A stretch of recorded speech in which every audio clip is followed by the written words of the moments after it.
Progress. I do apologize for changing the date. That was I originally had it scheduled for last night, and I did not realize my daughter had a daddy-daughter dance, and she's 7 years old, and she's only going to be that old for so long. I couldn't opt out on that, so I do apologize for changing the date. I didn't realize the day conflicted there, so my apologies on the changing the date. But anyhow, so the jurisprudence exam. So the breakdown on the test is it's 50 questions. At least that's what I have been told in the past. Years ago, it was all true and false. It's now multiple choice, and it does cover um, the rules.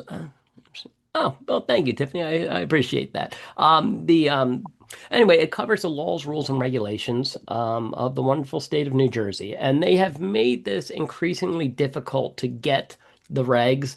It used to be you could just go to a page and it was all there on one page. It's now like they've almost copied the way that Pennsylvania had it laid out, in that like each statute or regulation has like its own web page. Like you have to click that link, which is a real pain. I'm hoping that they'll switch it back to the way that it was, because it's just more convenient to be able to go to one document. But in any sense, it's all on the state board's website. And if you haven't done so, make sure to download the statutes and the regulations.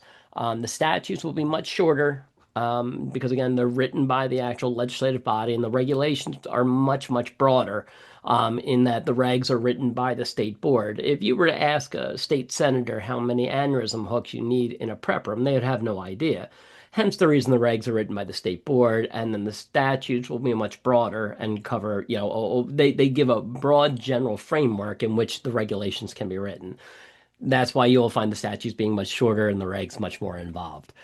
Um, all right, and this is where you need to find them. Now, you can find them. Now, this link used to work. I don't think it does at this point. I think it takes you njconsumeraffairs.gov. It'll take you to the state board's website, but from there, then you can get to all of the regs. You don't need to remember the numbers. You're not going to see a question on the test saying, well, what is 45(1-3)? It doesn't work like that. You have to remember the regs themselves. You don't need to worry about the numerical system attached affixed to it. And again, these are just other examples. This is just a reference page where you can find these things. You're not going to see a question on the test saying, hey, well, what corporate names, is that NJSA 14, blah, blah, blah. It is not that way. So this is just a reference page. This is where you can find these. And I normally say, like, this is a good page to just save and just have it on your computer somewhere, because you never know when it's always like a Tuesday afternoon when everything goes crazy. You have like 10 calls that just came on in the last hour. Oh, we need to look something up. And it's nice to have these to be able to just drop them into Google or whatever to be able to get to the regulation of the statute that you're looking for. Given AI is making that much easier and faster these days, but and that is before, it becomes Skynet and kills us all. But whatever. We'll cross that bridge when we come to it, I suppose. All right, so what's the difference? You have to know the difference between a license and the certificate of registration, right? The COR is for the company, for the business, for the actual funeral home, whereas a license is obviously for the individual. The difference between a death certificate and a burial permit. And again, I know it's a disposition permit these days. I know burial permit is a little bit of becoming an antiquated term. Or an older term, I suppose. The difference between a burial permit and transit permit. How do you make a transit permit? And I used to, when I used to teach laws, rules, and regs, I'd say, what is it? Just a magic thing where you click a box on the thing and it magically converts it from being a burial permit to a transit permit? Yes, it's exactly what it is. So they do ask you questions on that. There's nothing. I always like before I was licensed, I thought it was much more complicated to get a transit permit, because you're taking human remains and shipping them, let's say, by common carrier, where you're going onto an airplane with however many hundreds of people on it. I thought there would be a stricter regulation that there's not. I'm not saying there should be. I'm glad there's not, but it is what it is. Now, with the license and certificate of registration as well, I've heard that they are prone to asking questions about the cost of that. And something that I intentionally leave out of my notes. As we go through this, there are certain things I leave completely out of my notes so that it sort of forces you to look them up. If I tell you, it'd be one thing, but if you look them up, it tends to stick with you. And I want to say it's 350 for the individual and maybe 700 for the business, but I Oh, I'm not 100% on that. I would look that one up. I would verify that. But students have told me they have been asked questions on that. And anything with costs, anytime you're looking through the regulations in particular, and if you see the cost of anything, make a note of it. I remember when I took it, there was questions about, oh, how much is the cost to register as an intern? I'm like, well, who cares? Why does that matter? Why does having this knowledge make me a better funeral director? It really doesn't, but they have written questions about that. All right, so what do you need a license for? Right. So again, a license is needed in the state of New Jersey to make any arrangement, to make a pre-arrangement, you need to be a licensee.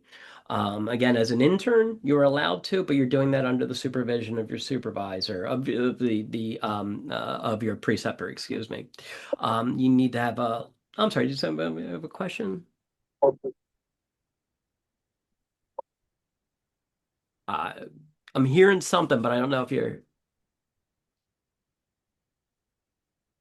I I don't know if you somebody sounds like they have a question and you're not coming. If you do have a question, you're not coming through. I'd say just keep trying, and when you do come, when your connection, I guess it gets better, we'll hear you eventually. So if you do have a question, keep trying. I'm sorry, but if you are asking, I'm not hearing anything. Anyway, you do need the license to sign a death certificate to embalm. At disposition, that was relaxed during the pandemic. And I can't believe that was 6 years ago, but has since been reversed. Supervised visitation, dress or casket, no. Absolutely, you can be unlicensed and do all of that. Um, I hear somebody. I'm just going to hit the mute all button there.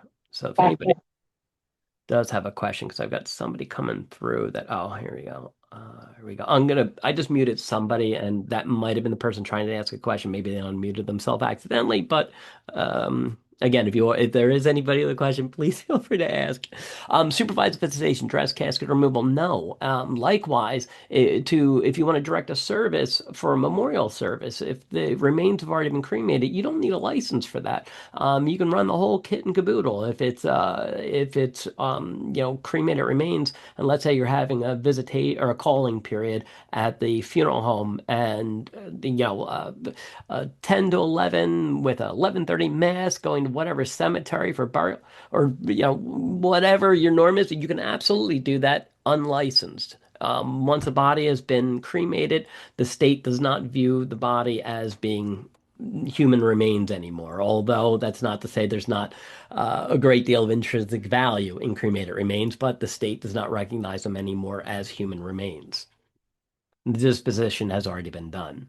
License renewal. Again, students have told me for years I see questions. They have seen questions about this. Now, the biennial it is done biannually for both of them. On the even years, it's the funeral home, and on the odd years, it's the individuals, it's the licensees, right? And my trick for remembering this is every funeral director I know is an oddball. Every single one of them, myself included. And my mom was a funeral director. My dad was a funeral director. I have a brother who's a funeral director. My wife, I'm trying to twist her arm to get licensed. Everybody knows that it's a funeral director is a little bit odd. And that's how I remember that. It's the odd years and then even years, the funeral home. Renewal expectations. You need to know about continuing ed, that you need the 10 credits per licensing cycle, and you need to know the specifics of what goes into that.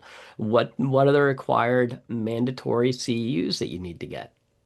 So you need to, that's something else I leave off of here intentionally. License lapse, renewal requirements, and the time issues. We're going to come back to that because that actually that changed a number of years ago. Now that was actually 7 years ago that changed, but we'll talk about that in a little bit. In 2019, they changed a number that it was actually I'm guessing they'll probably do this again in the next year or two. Every so many years, and I want to say it's 7, maybe 8.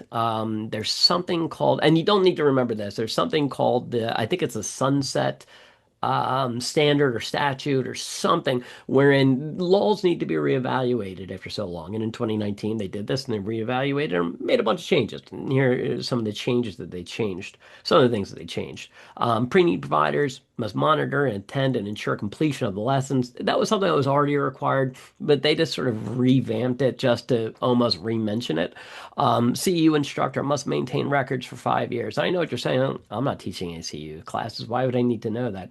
The same reason you need to know what you are not allowed to put into embalming fluid. I'm guessing none of you are making embalming fluid on the side, but for some reason you have to remember what you're not allowed to put in there.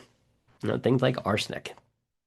Um, Inactive license. So if a license goes inactive, or I'm sorry, excuse me, prior to 2019, you could make a license inactive, and what this was used for, a lot of times, sort of an older licensee, maybe the grandfather in the family, would go with an inactive license, so they wouldn't have to do CEUs or anything like that. And the idea was they couldn't be manager of a funeral home. It took away a lot of what they were allowed to do from a responsibility standpoint, but they were still allowed to be included in advertising and things like that. And as of 2019, they did away with this altogether. Actually, my mom was just telling me, my mother is 85, and she said that she was not, this is the last time she was going to renew her license. If they had an inactive license, she probably would have done that so that she could have just been in the ads moving forward. But as it is, she just doesn't feel like doing the CEUs. And at 85, I don't blame her. Now, if your license lapses, it used to be less than 5 years. They would, they had a specific path that you would have to go, and then over 5 years, a different path. They tweaked this a little bit a few years back in 2019. Now, New Jersey now only requires fees and CEUs for the current and previous licensing period. Also, New Jersey now recognizes out-of-state CEUs for relicensure. Let me explain what they're getting at here. Um, the previous to this, now, if you had been gone for more than 5 years, you let your license lapse. I don't, you get into another line of work, you move away, whatever, life gets in the way, whatever the case is, and you let your license lapse.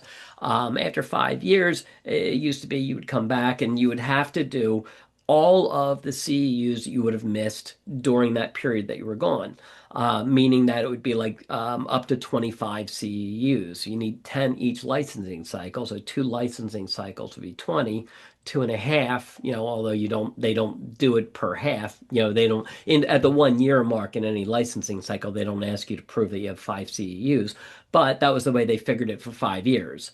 And they said, okay, coming back in, you would have to do the 25 CEUs before, we would consider relicensing you. Now they go, well, okay, if you've been out for 5 years, right around that cusp, you just need to do the licensing, the credits from the previous licensing cycle and the current licensing cycle. That means that it takes the maximum amount of credit that you would need to do from 25 down to 20. I know that doesn't make a huge difference, but it is a differentiation that the state made in 2019.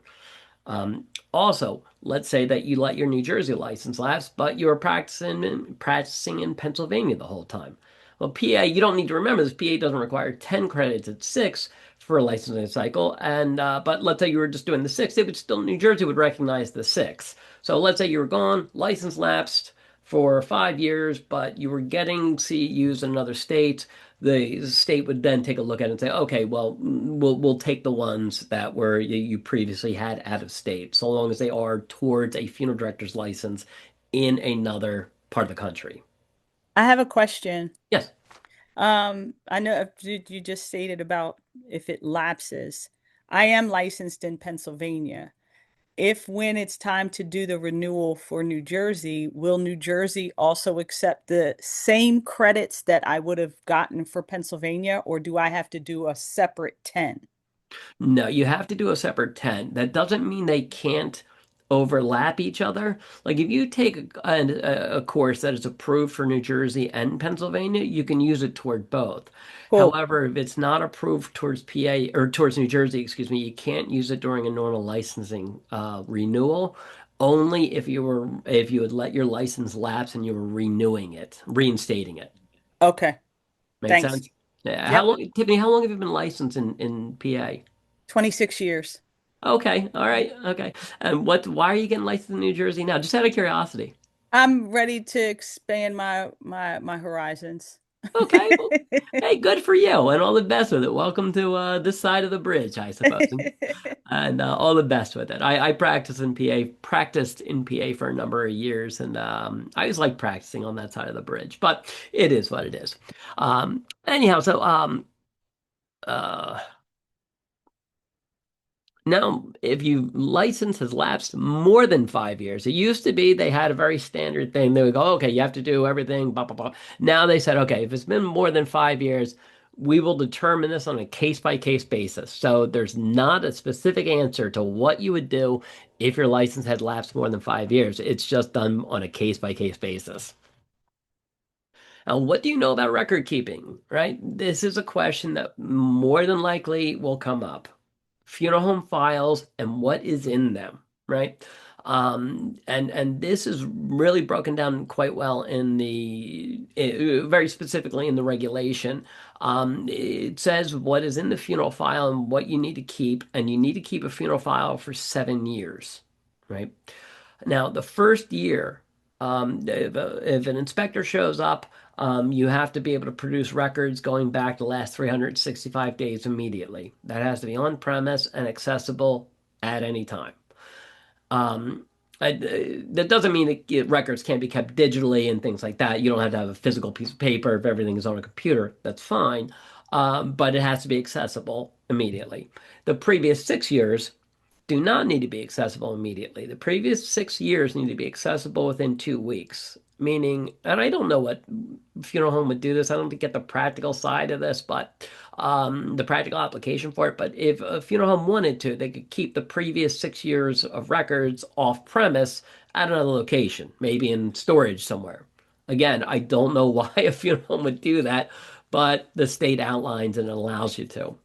Now, medical records, training records, things like that, that sort of falls under OSHA. And the idea of medical records and how long do you need to keep them?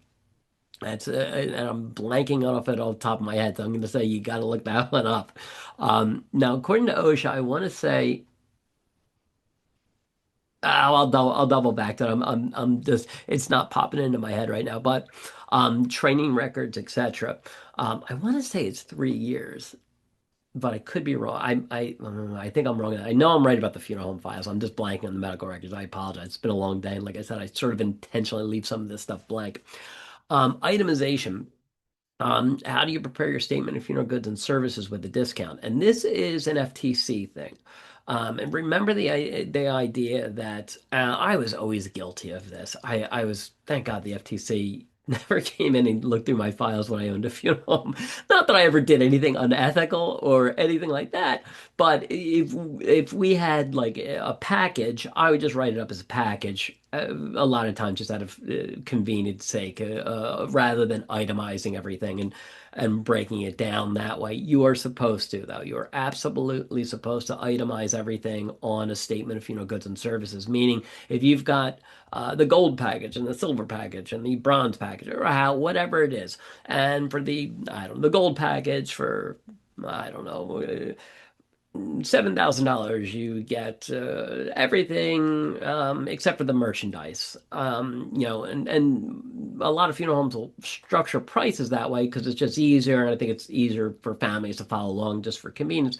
And that's fine to do. It's just when you actually write it down in the statement of funeral goods and services, what you have to do is write in the original cost of everything and then add a discount at the end of it. So whatever that package saves you, if it's a $700 saving, you write it up as everything, the basic services of funeral director and staff, the removal, embalming, dressing, casting, cosmetology, everything needs to be itemized, and then you would discount it down at the end. And like I said, that's an FTC thing rather than a New Jersey thing, but regardless, it is fair game for them to test you on that. Um, FTC forms for New Jersey compliance. Well, things like the general price list, the casket price list, the outer burial container price list. You need to know what's required on them. As far as the name of the business, the location of it, the telephone number, the manager's name, their license number. What information needs to be on there. Um, and we'll get into that with advertising as well. Now, prep room expectations. Now, this is over the next couple of slides, and I have them all spelled out on there, but it's all of this is fair game for them to ask you questions. I remember at one point, when I was prepping for the JP exam many, many moons ago, I had all of this memorized. I had it all down packed. You could ask me, how many aneurysm hooks do you have, or do you have that? Boom, I would know. And over the years, it slowly works into the back of your mind a little bit. Now, couple of things on a couple of topics I want to touch upon. Now, the building itself, requirements for the building. If there is living quarters in the building, it has to be noticeably separate. And the way that most funeral homes accomplish this is normally on like a second floor, like the second, like I grew up in a funeral home, and the first floor of the house was the funeral home. That was the business. That was where the prep room was, the arrangement room, the viewing room, and all that stuff. And the second floor and the third floor is where we lived, and that's fine. There was a noticeable separation between the two. The reason I had these pictures on here is this was a funeral home that actually I looked at many years back, and it was a really undefined as far as this was the funeral home over here, this was the living quarters, but I'm pretty sure during viewings they had people coming in this front door, and I think they were utilizing this as part of the funeral home. And I'm not throwing stones at them. I'm just saying I was pretty sure looking at the plans. I was like, I don't, I think that was going on, and it is what it is. It's none of my business, but. And I wouldn't have called the state board or anything like that on them. If they were doing it that way, you're not allowed to do it that way. You can't, use your house as a part of the funeral home. I know that sounds silly, and I think it is a little silly, but you're not allowed. Now, requirements for the prep room. This is a real specific thing, and the state almost creates a hypothetical situation they okay, I sort of need to give you a hypothetical explanation or situation to explain the statute surrounding this particular prep room requirement. Um, Now, here's what, let me get this other thing in front of me. What they basically say is if you have a property, if your funeral home is on a property that spans over more than one address, and it's not uncommon. We owned a funeral home years back. I owned a place in Riverside. It was on 337 Bridgewater Street and 335 Bridgewater Street. And it stretched over two property lines, which is fine, perfectly fine to do. Now, what the state of New Jersey says, I don't know why they wrote this regulation. But they say, okay, if you have that type of a situation where your business stretches over two property lines, like with the funeral home, the viewing room, and all that stuff is on 333 Main Street, and you also own 333, 335 Main Street, and that's where the prep room is, okay, that's all well and good. That's fine. Unless there is a noticeable divide between the two properties. Um, if there is, let's say there was a real heavy, like dense set of trees, noticeably cutting these two properties apart, right? Let's just say for whatever reason, there's trees or, I don't know, something you couldn't walk across. That would not be allowed. You would have to get a completely separate COR for this location. You would have to create a whole separate funeral home there. Now, the state says the way around this is fine. All you need is a straightforward path between the two, and that's perfectly fine. So let's say you've got, dense woods and all that, but there's just a walkway that goes through. Perfectly fine. You're perfectly legal. You're well within the regulation at that point. And again, I do not know why New Jersey went to the time to write this regulation. I don't know how often this would even come up in a practical sense, but that's the way the regulation is written. So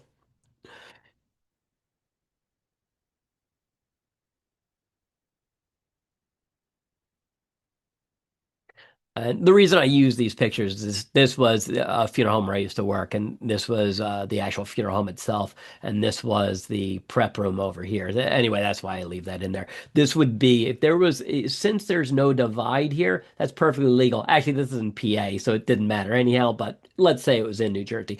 This would have been perfectly fine because there's no divide. But if there was trees or you couldn't walk from this building directly across to over here, then they would have to create a whole separate business here to facilitate having the prep room there. It's a dumb law. I really don't think we need it, but it is what it is. All right, so requirements of the building. Like I said, here's what you need. I'm not going to go through them all. It's there. It's it's in the notes. You can look over them. But like I said, all of that is fair game for them to A ask. question. Yes. So I live in a funeral home. Is there, it's the same address, obviously, but there is a very distinct, we have two entrances, resident side, business side, but we use the same address for the business and the home. Is that okay? Yeah. Oh, yeah. Absolutely. Yeah. That's okay. Oh, okay. Yeah, yeah, and I don't mean to scare you by by telling you about that, but no, you're perfectly fine, perfectly fine. Yeah, absolutely. All right, prep room requires continued potable water supply. All owners and managers shall ensure that the potable water supply is not open to the danger of contamination from any source. The requirement in A above may be satisfied by installing any of the approved hydro aspirator and such other devices as may be necessary to accomplish the purpose of this rule. Any infraction of this rule shall be reported to the board immediately. So here's their concern. The reason they include this in the regs is actually this might be in the statute. No, no. Mm, it is in the regs now I think about it. Anyway, the reason they include this is you have to have a double breaker system on the hydro aspirator. And that's the only way that they make hydro aspirators. I don't think you could intentionally buy one that did not have this feature built into it. I don't think you could find one. And all it does is it prevents the aspirator from kicking back into the system, the plumbing system. And the fear is that, let's say you're aspirating somebody and everything kicked back into the plumbing system, and on the other side of the wall, somebody's walking up to a water fountain and getting a drink of water, and they're taking a sip, and they're actually getting aspirate in their mouth instead. That's what the fear is. It seems a very unlikely, chain of events for that to happen, but still, this is why they requirement. It's why the requirement exists. Burial preparation performed in a separate room, no embalming room or other preparation room. Preparation for burial or disposition of a dead human body shall be performed in any funeral establishment except in a room set aside exclusively and approved by the board for such purpose. You can't have like, oh, well, this is the prep room, but during viewings we just move the prep table out and we make it the ladies' restroom.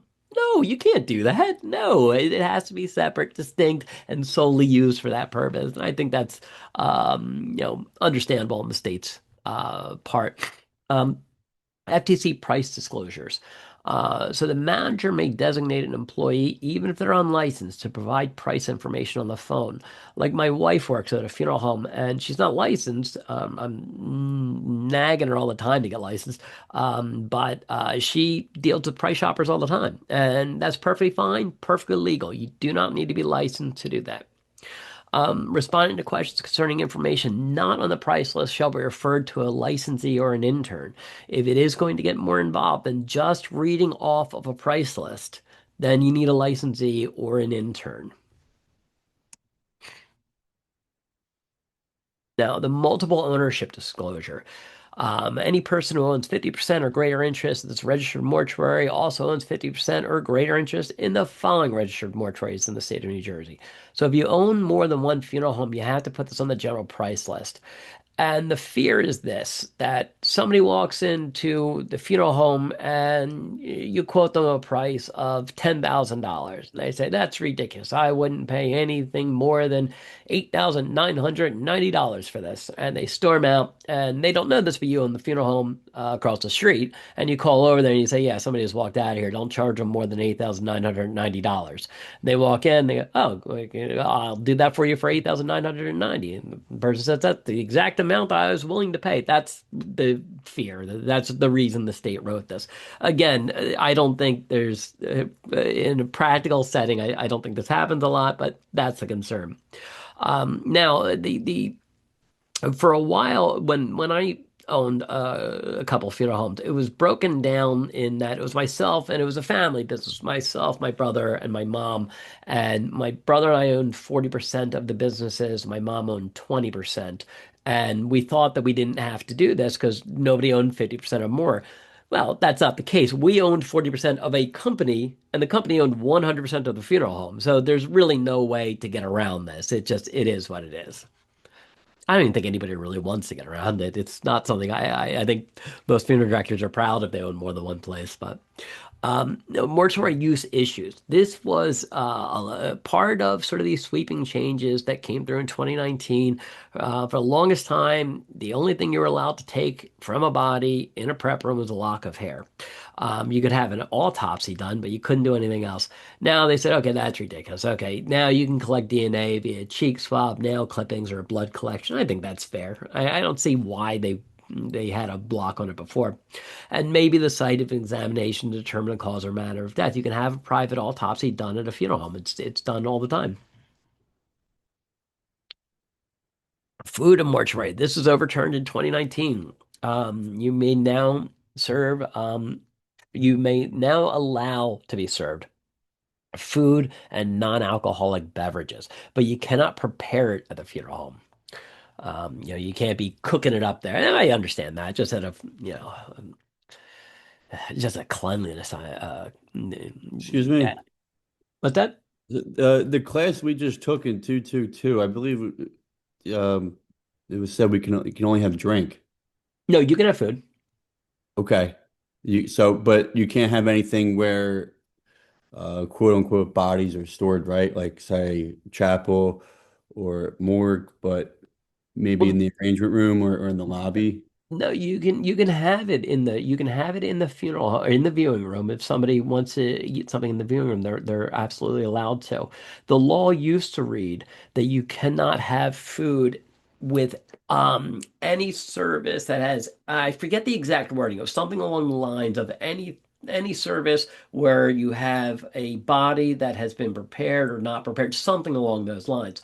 And the idea was, well, if you're having a memorial gathering, there's not a body there, or if you're having a holiday, like a lot of funeral homes will do something at Christmas or Right, a something. Christmas party, yeah. Yeah, and the law allowed at that time for you to have like it was a bit of a gray area, but it was basically understood that yeah, if you're doing something like that and you have some minor food and drink, that's fine. In 2019, they overhauled it altogether and they said yeah, you can have food or drink there, non-alcoholic, but you can't have it in the morgue, but you are allowed to have it in the viewing room. There's absolutely nothing wrong with that. If somebody wants to have a cup of coffee and donuts or whatever, Okay, I'm given they don't specify what, but if sure. you wanted to have a seven-course meal there, you could, so long as it is not prepared on the premise. Okay, Yeah, thank you. sure thing. Um, So other changes must show the state board. If you close a funeral home, you have to show the state board that the EDRS account is closed. You have to inform the state board of a location and individual in charge of the funeral home records, which is understandable. If you're closing the place up, what does happen to those records? They say, yeah, you got to do something with them. And you have to keep the funeral home records for 7 years. And what, I would assume most funeral homes, if you're closing up shop and you're retiring or whatever, I'm assuming you just call your competitor and say, hey, do you want my old records? And if you really hated your competitor, you could just call another funeral home a town over or whatever and give them to them. And that's perfectly fine. It doesn't say where that has to be. You just have to say, yeah, okay, they're stored at Brand X Funeral Home wherever. And again, it's the same rule as the current, as a current operational funeral home. Going back 1 year, you have to have those records available immediately, with the previous 6 years available within 2 weeks. I have a question. Yes. for that when closing a funeral home for the test, is it going to be like how is the question going to be? Because when you ask like what do you do when you close a funeral home, there's there's quite a bit of this. There's a few things you have to do. It's not just one thing. So I want to know, is it going to be like choose all that apply, or is it just, or is it going to be like one, like choose A and A is going to include everything, or I don't how is know. the question? I don't know. I didn't write the test. I don't know. I can only tell you what to study. Now the test is multiple choice, but I can't tell you the way that the test questions are written because I don't know. All right. Now, intern regulations, preceptor qualifications, right? You have to be licensed. I want to say it's 2 years. Um, Yeah, double check that. I think it's 2 years you have to be licensed before you bring on an intern. As far as interns, a funeral home may have two interns. However, you have to have at least two licensees. One licensee can only have one intern under their license at any given time. So if you bring on an additional intern, that's fine, but a funeral home can only have two at one time. And which again, I think that's a silly regulation as well, because there are funeral homes that are doing thousands of calls a year. There's no reason they shouldn't be able to bring on an additional intern, but whatever, it is what it is. But any given intern or any given preceptor can only have one intern under their license. Internship specifics. Remember that the time, the cases, and the background. The internship by default is 2 years, right? Now, if you have more than 90 credits prior to funeral service education, it is I'm sorry, yeah, if you have 90 credits prior to funeral service education, they drop the minimum down to 1 year for the internship. But if, like I said, if you have less than 60 credits prior to funeral service education, it's a 2 year minimum. Um, Internship extensions, yeah, I'm sorry, cases. Remember, and again, I'm sure everybody knows this.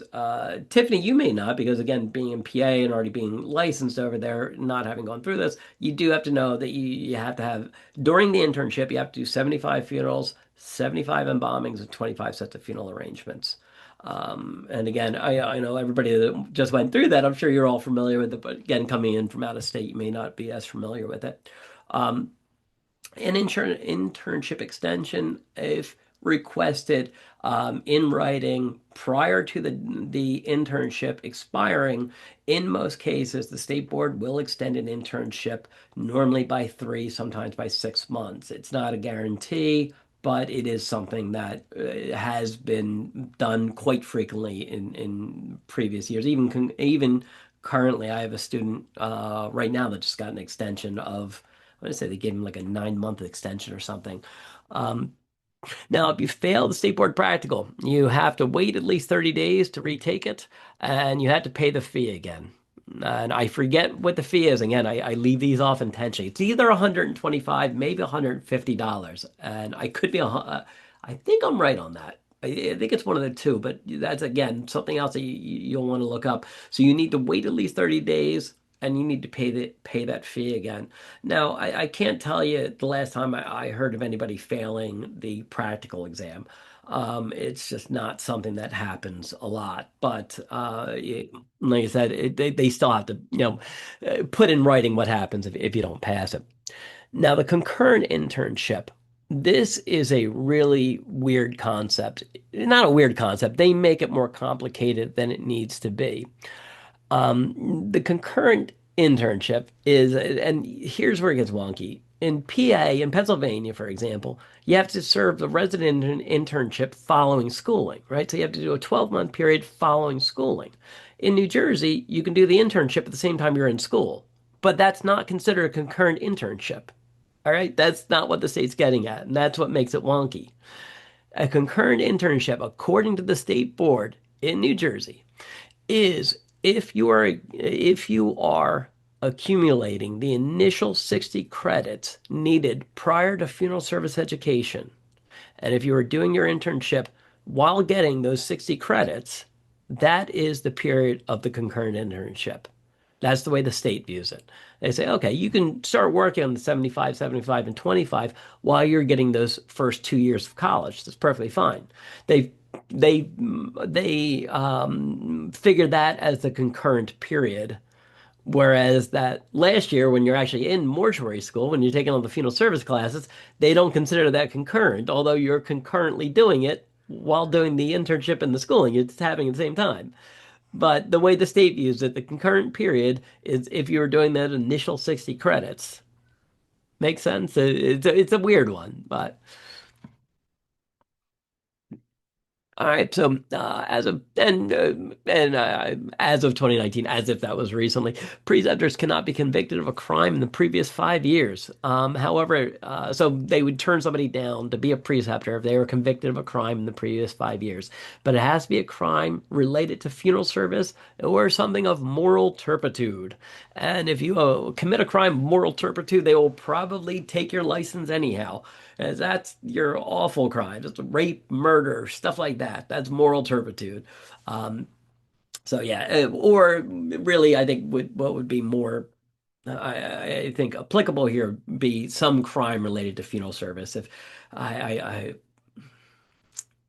I don't know if somehow you were stealing pre-need funds and you got caught and you were fined a great deal of money for that and your license was suspended or something, they would not allow you to become a license or a preceptor, excuse me, for at least 5 years, which I think is understandable on the part of the state.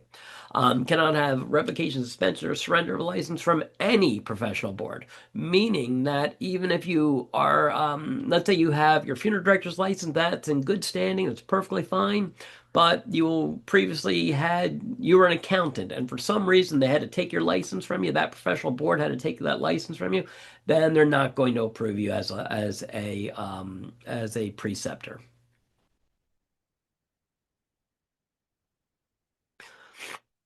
Intern application, again, now available on the state board's website. Used to be the preceptor would have to request this by mail. I know this seems like a simple, weird thing, but I have heard that questions have been fashioned around this. I'm not saying you'll definitely see a question on this, but you never know. So it used to be to get even just to get the application to become an intern, the intern themselves could not request it. It had to be the funeral home requesting it. And the fear was, I think what happened was somewhere, I think in the 70s, I think somebody registered with a funeral home and did not tell the funeral home. So it created a big issue, and they said, all right, we're going to put the kibosh on that. So we're going to make it so just a funeral home can request the application. And it was like that for many years. And then in 2019, they said, all right, enough of that. We'll just make the intern available, or I'm sorry, the intern application available on our website. Now, Quick question before yes. you continue. So you might have grazed over it. I stepped away for a second. So do preceptors need a certain amount of, does a funeral director need to be licensed for a certain amount of years to be a preceptor? Yeah, I did say that earlier. I believe it's Okay, two sorry. years, but 2 double years. check that. Yeah, Okay. I And think it's 2 years, but I'm not 100% on that. and then I it's 5 years to be on the state board, right? I believe so, yes. Okay, thank you. Sure thing. Now, licensees are now required to notify the mortuary board in writing within 30 days upon conviction of any crime or an arrest, summons, indictment, admission into pretrial intervention, a guilty plea to any violation of law, ordinance, felony, DUI, misdemeanor, or disorderly offense in New Jersey or any other jurisdiction. So if you get arrested for anything, you have to tell the state board within 30 days. It used to be you had to tell them when you renewed your license. And I'm kind of bummed it's not like that anymore, just because it was only every other year that everybody had to tell the state board if they had been arrested in the previous 2 years. So they would publish that in the forum the following month, and everybody looked forward to that edition of the forum because you could see everybody that got in trouble over the past 2 years. Like, ooh, did you see so and so got arrested for blah blah blah? And actually, I ran into a friend, and I was like, dude, what happened with that DUI? I was like, I read about it. He was like, wasn't me. I was like, Yeah, that's baloney. He was like, no, he was like, it was a coincidence. It was like, it's somebody who has the same name as me. I didn't realize that. He was like, somebody up in North Jersey. I was like, yeah, you're full of it. I was like, yeah. He was like, no, seriously, look it up. And I looked it up, and sure enough, he was right. It just happened to be a coincidence. But anyway, we used to look forward to that edition of the forum. Now you have to tell the state board if anything like that has happened. Now, the only thing they don't care about is like a speeding ticket. But anything more serious than that, you have to tell the state board about. And like I always say, it is better to just disclose everything to them because if they find out after the fact, it will be fraud by omission, which is they have taken people's license over that. So yeah, it's always best to just be forthright and tell them if something like that happens. Now, the state board also clarified intern responsibilities, saying that interns, it's participating in funeral arrangements, preservation, washing, or disposal of dead human bodies, making funeral arrangements on behalf of any licensed practitioner of mortuary science, quoting prices when funeral arrangements are being made, preceptors responsible for reviewing and executing a statement of funeral goods and services with the intern before providing it to the consumer for review. So it's the idea that, yeah, you can help any licensee. And that's what they specified in 2019. Prior to that, it was like, are you allowed to, can you only work under your preceptor? And if your preceptor's out of town, what are you supposed to do? And they clarified that and said, okay, so long as there's a licensee there, then you're okay. Then you should be fine. Um, Interns and advertisements. As of 2019, if you're listed on the website or you're put into an advertisement, it has to be listed, intern and adder website has to be listed as such. John Doe intern registration number 1234, whatever your intern number is. So same thing as licensees in advertisements. They just extended it to interns, saying, "Yeah, you have to you put if you're going to put somebody in an ad, you have to list it as this." Forms of ownership, corporate. I'm not going to get that much into it because I really don't think they're going to beat you up on that too much. But I do want to get into the use of manager name, titles on the sign, etc. Now, the manager name and license number needs to be on on either the sign or near the front entrance, right? It doesn't have to be on both. And I believe the lettering, it has to be 1.5 inches. So you need to have the manager name and their license number. John Doe license number 1234. And it has to be either on the sign or near the front entrance. It doesn't have to be both. A lot of times, and I've seen it at a lot of funeral homes where it is on both. And it's fine to have it on both. It's not required to be on both. Now, death of the owner. You need to know how much time you have to declare a new manager. I forget what it is off the top of my head. I want to say it's 30 days, but I intentionally leave that one off because, like I said, it's always better to look these things up. Um, Now, a new installation, meaning that let's say somebody buys a funeral home, that would be a new installation. Anytime the business is changed, it's viewed as almost the birth of a new business. And I'll give you an example. In 2007, I bought a funeral home, and it was a funeral home for many, many, many years before that. But according to the state, it was like a brand new business. According to them, they had to come out, they had to do an inspection, they had to, we had to notify everybody in the pre-need account, all that jazz. But that's sort of the way they view it. Now, let's say that you have your funeral home and you've been in existence since 1905 and you just want to move that business a block down the street. That's fine to do, but according to the state, again, they're viewing that like opening a new business, wherein you would need to get a new certificate of registration. They have to come out, they have to do an inspection of the business and everything else. Like I said, it's like the birth of a new business as far as the state is concerned. And closing a funeral home, I do have a tab on that later. We will get to that. You need to know what to do, the time frame wise, all that jazz, to notify people in the pre-need files and all that stuff. We'll get to that a bit. Unlicensed owner, you can absolutely have an unlicensed owner.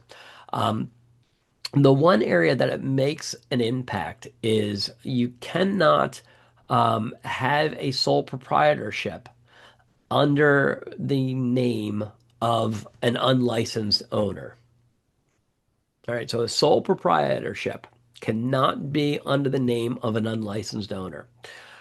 Um, So we like all right, so when I was a kid, I grew up in Daily Funeral Home, right? My father's funeral director, was a sole proprietorship. Fine, everything was run that way under his name, under his social security number. I don't know if they actually did it this way, but for all intents and purposes, that's the way it was run, right? Now, my dad dies in 1985. My mom is not licensed, so she cannot then run it as a sole proprietorship because she is not a licensed owner. So she has to change the ownership structure of it.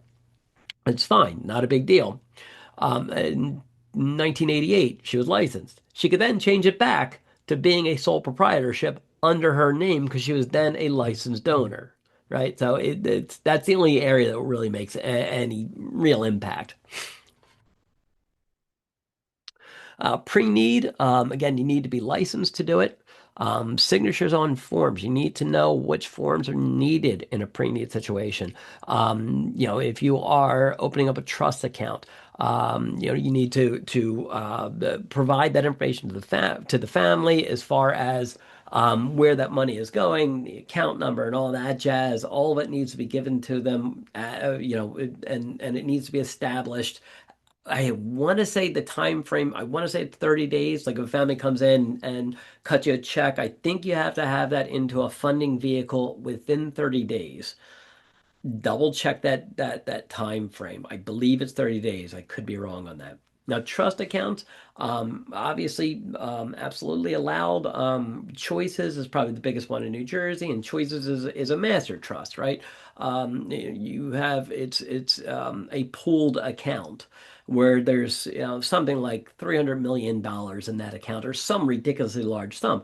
Perfectly legal to do. It's fine. Everybody benefits from that in that the families get a better rate of return just because of the volume, the amount of capital in that account.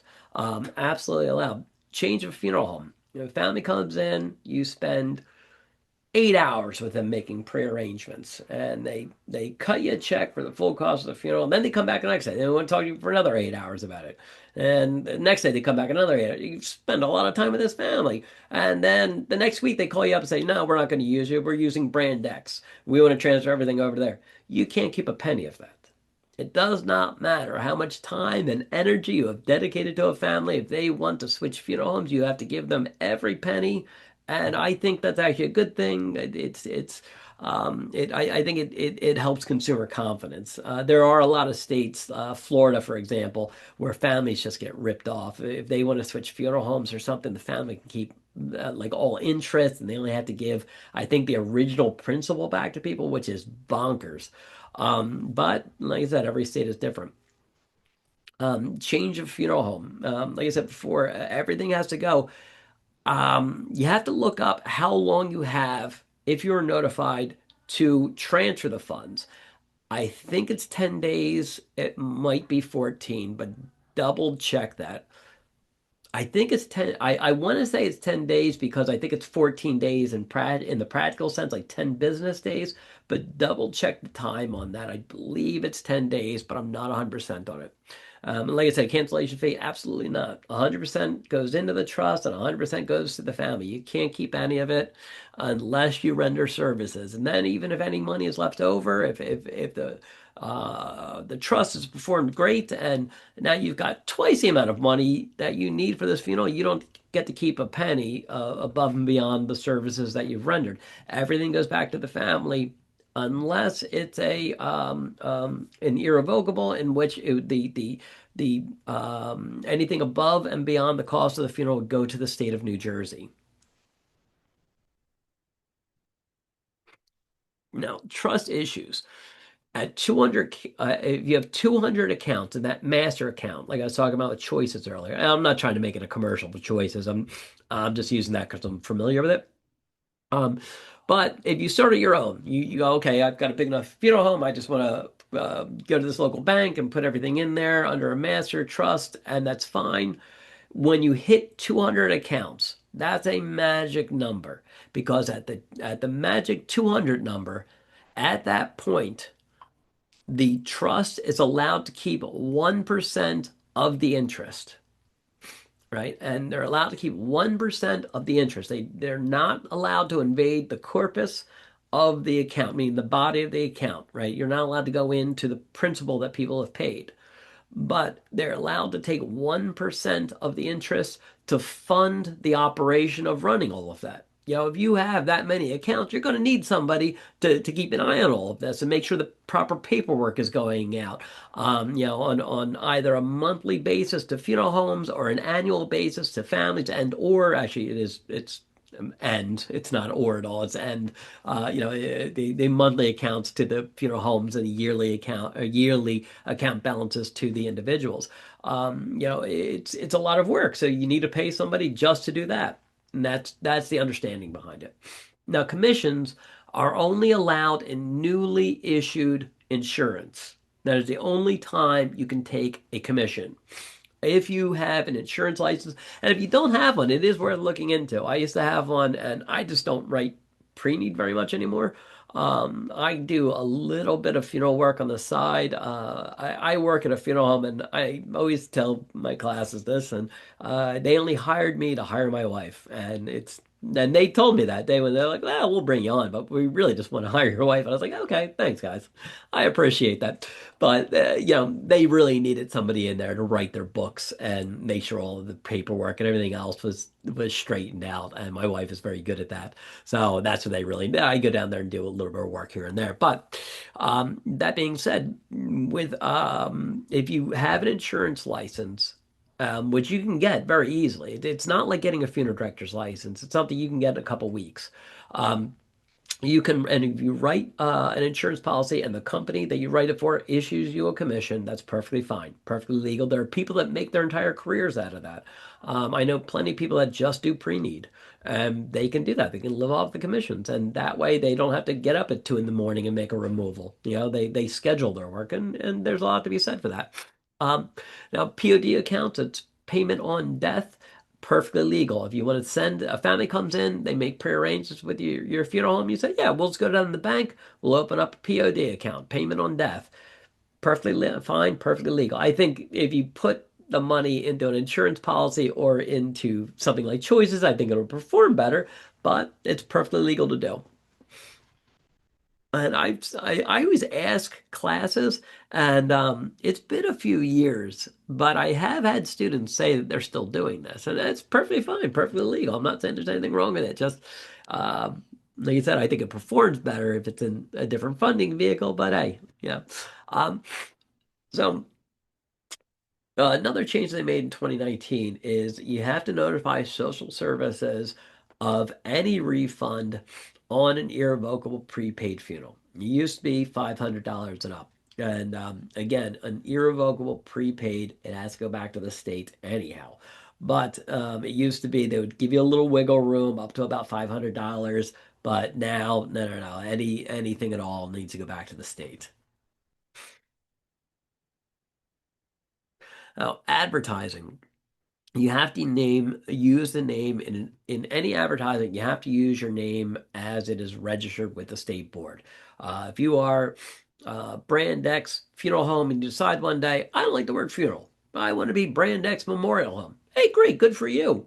Very forward thinking, but you got to change that name with the state board before you start running it in ads. You can't just go out and change your sign and start running ads and stuff. You need to needs to be the actual name of the company. Um, the manager name and license number needs to be in any advertisement. Let me take that back. That just came out of my mouth, and that fast I have to correct myself. That has to be in any advertisement except small novelty items like pens or my uncle used to get golf tees made, like the I don't golf, the things you drive the ball off of, the little piece of wood, the little stick you put in the ground, you put the golf ball on. He would put the name of the funeral home, and he would throw those out whenever he was playing golf. But with something that small, all you need on there is the name of the funeral home and the municipality. So, Brand X Funeral Home in West Windsor, New Jersey. Perfectly fine. Perfectly legal since it's a small novelty item. Now, the logo and obit. I'm going to circle back to that. This is something that you don't see as much of today. 15 years ago, this was very, very common. Not so much today, but I'm going to show you an example of what I'm talking about here in a second because there was a sort of a South Jersey thing. Really, the like the Camden Courier Post, I saw it a lot in there. Maybe the Burlington County Times. Not as much when we got up north, but I'll show you an example of what I'm talking about here in a bit. Now, testimonials.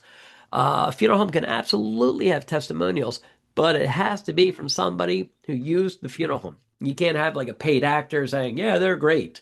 Or you can't have like a paid celebrity. I know like I live around the corner from FC Kerbeck, a big car dealership, and they always have one of the Phillies or one of the Eagles, in their ads. Well, that's perfectly fine if that celebrity has used your funeral home. I know the funeral home down in Salem County that handled Bruce Willis's parents, and they said he was actually a very nice guy. I've heard he's a jerk to work with, but as far as him coming in for our funeral, they said he was very nice. He was there, and who was his ex-wife? Demi Moore. She was there. Who did she marry? Ashton Kutcher. He was there. Like they were telling me all these celebrities that were at this funeral. I was like, my goodness. And again, they were all very, very nice, very approachable. Like we didn't hassle them, but they were very, very nice to us. And this was just a small town funeral home. It was a neat thing to see. But that being said, if that funeral home wanted to have Bruce Willis, and if Bruce Willis was willing to, they could have him in their ad. You can't just call Bruce Willis and ask him to be in your ad if he hasn't used a funeral home. Price reductions. This is a dumb regulation. The idea here is you can only advertise a price reduction if the price has not been altered within the past 30 days. Here's what the concern is. Let me uh, here I might be able to do it on here. Here we go. All right. So let's say here we go. So let's say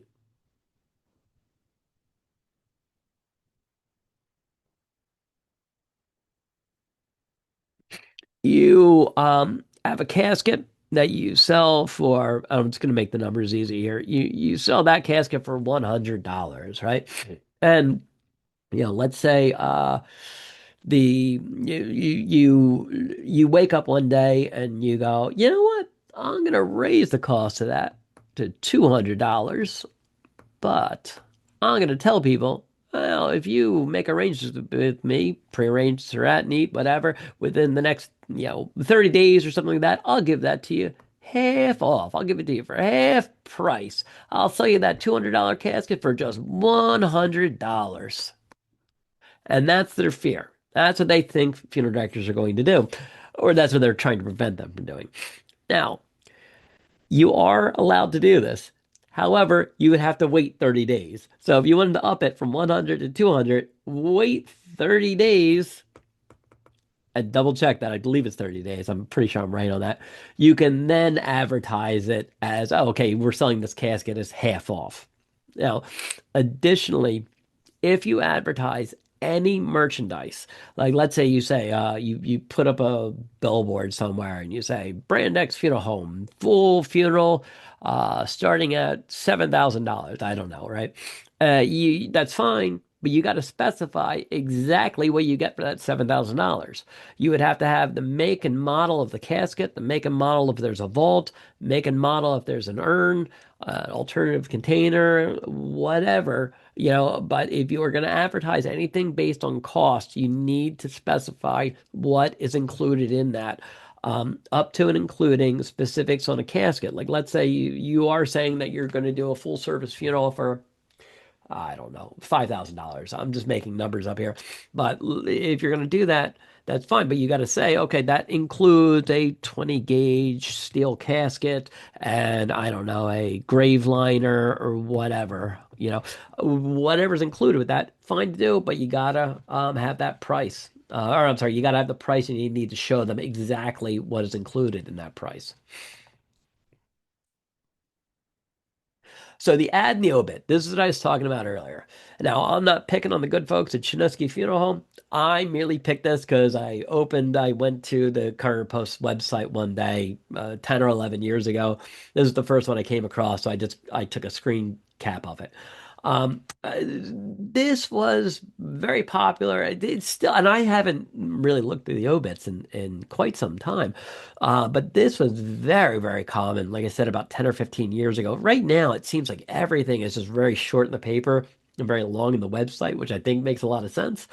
But if you included something like this and it had this picture, an image of some sort, like this whole image, I think you can see my mouse. I'm hoping you can. Oh, this whole area here, the Chinuski Funeral Home, that image, because you have that, the state board basically said no. That when you do that, you are making the family pay for your advertisement. You can't do that. You have to pay for that. And they also said, since that's an advertisement, you have to have everything in there that you would have in any other advertisement. Meaning that's why the full address is listed there, the town, the zip code, the manager, their license number, all of that has to be included because it's considered an advertisement. And the funeral home has to pay for that.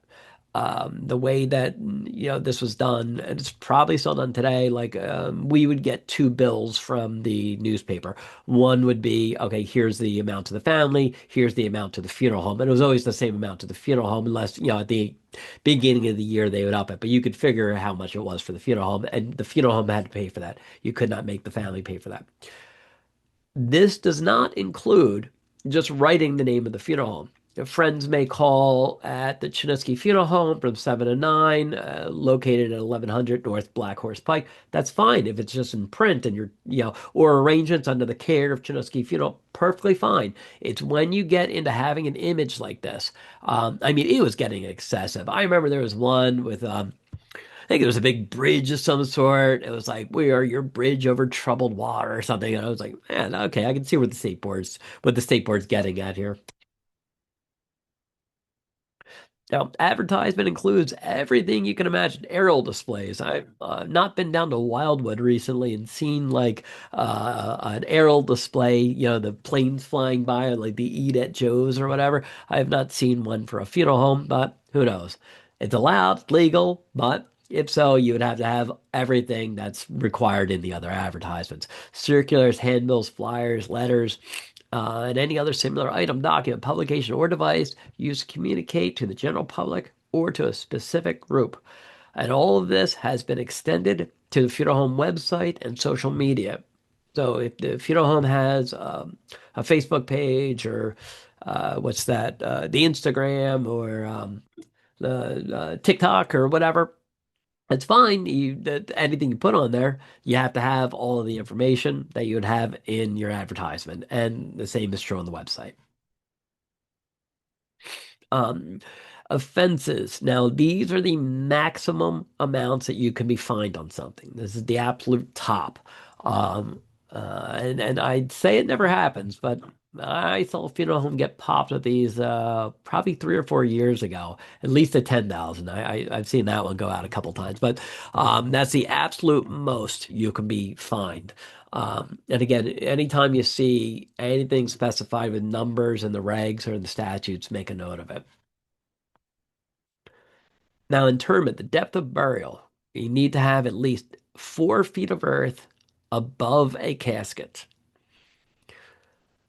The way I remember that is and again, this is a bit of shoehorning on my part, but I sort of figure a casket height at about 2 feet. So if the top of the casket is 4 feet, the bottom of the casket would be 6 feet under. That's the way that I remember it. Now, if it's a child's casket, this is dropped down to 3 feet 6 inches, right? I'm going to make it more complicated.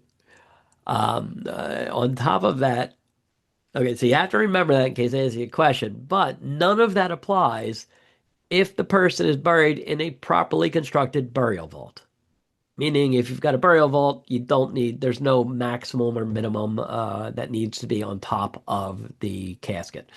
The casket itself, the top of the vault could be at ground level. People would be walking across it. I don't think anybody would want that, but it's perfectly legal. Multiple burials are allowed, um, both in the grave and in the casket. If you wanted to have somebody laid out, two people laid out in the same casket, perfectly legal, perfectly allowed in the state of New Jersey. The only difference on permissions, as far as who can decide this, is normally at the top of the food chain.